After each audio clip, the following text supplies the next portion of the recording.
nandiyan? Bakit? Action! Akin lang ang bahay na to. Naiintindihan mo ba yung bebe? Aha, aha.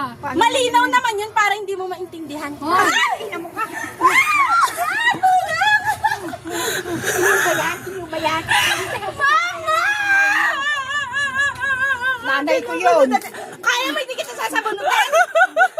Hindi mo nanay yun. Teka lang, Kat. Totoo na yun eh. Ang sarap na na. Kaya kayo. Ang sarap na na po. Tinatawanan lang kayo ng mga tao. Lagi ang sakit na. Totoo yan eh. Sabi ko acting lang eh. Gigil na gigil siya.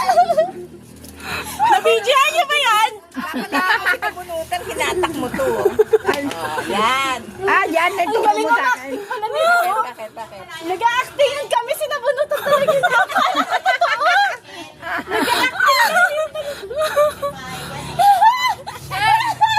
Padaanin ka kay nanay nun eh. Sabihin mo, Sana pinangang bahay na to. Naka-video naman. Nakikita mo sa Facebook ko. sabihin mo. Nay, dito ka! Pangit yan, madilim. Pagbabayad. Oo, sinabunutan ako. Shen! Acting. Shen! Nakita mo? Gagi, kinabahan ako. Alam ko totoo na. Acting lang pala yun. Sabihin mo kasi, akin lang ang bahay na to. Ha? Ulit! Balik ka dito.